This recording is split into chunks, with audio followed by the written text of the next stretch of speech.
मैं आपको पढ़ाई के साथ साथ में कुछ चीजें और भी होती है, व्यक्ति को बहुत ध्यान रखनी होती है। जैसे लाइब्रेरी में बैठते हो या रूम पे पढ़ते हो, कई बार बच्चे कहते हैं सर मैं गांव में पढ़ रहा हूँ, कई लोग लाइब्रेरी में पढ़ते हैं, एक मानसिकता आ जाती है कहीं ये लोग हमारे से आगे नहीं चले जाए। मैं सर ये यूट्यूब पे चलने वाली मैराथन क्लासें नहीं देख रहा हूँ, कहीं मैं दुनिया से पीछे तो नहीं रह गया हूँ। मैं सर डेली करंट की क्लासेज आती है आधा घंटा, वो मैं नहीं देख रहा हूँ, मेरा साथी देख रहा है, मैं कहीं पीछे तो नहीं रह रहा हूँ। मैं सर यूट्यूब उस पे टेलीग्राम पे कई सारे प्रश्न आते हैं, उन प्रश्नों के उत्तर नहीं देता हूँ, मेरे सारे साथी देते हैं, कहीं मैं पीछे तो नहीं रह रहा हूँ दुनिया से। मैं कहता हूं भाई तू आगे है दुनिया से, अगर इस कचरे से बाहर है तो दुनिया से आगे है। अभी टेलीग्राम पे कोई भी आके कुछ भी फालतू का प्रश्न करके पूछ के सो जाता और आप 4 घंटे परेशान। और जनरली मनुष्य की प्रवृत्ति क्या होती है, प्रश्न वो वही पूछता है जो उसको आ नहीं रहा है और उसको कहीं मिल नहीं रहा है, वो पूछ लो।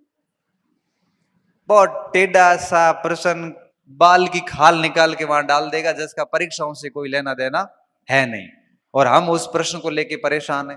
परेशान इस बात को लेके है कि आपकी सामग्री से सवाल नहीं आया, परेशान इस बात को लेके है कि इतना पढ़ने के बाद में भी आपको उसका उत्तर नहीं आया, जबकि उसका कोई मतलब नहीं होता। ऐसे चीजों से दूर रहें। यूट्यूब की दुनिया में जितने भी बड़े बड़े मैराथन चलते हैं, डेली करंट की क्लासेस वगैरह, मैं तो क्या इन चीजों के बड़ा खिलाफ हूं। मैं तो ये कहता हूं कि ठीक है 7 दिन में एक आधा देख लो, या फिर कोई एक आधी 2 महीने की किताब लाके पढ़ लो, मेन तो सब्जेक्ट पे काम करो। ये मैराथन से कुछ नहीं होता, किताबें पढ़नी पड़ती हैं बढ़िया तरीके से। कोचिंग कर रहे हो तो कम से कम कोचिंग के बढ़िया नोट्स वोट्स से वही रटो कम से कम।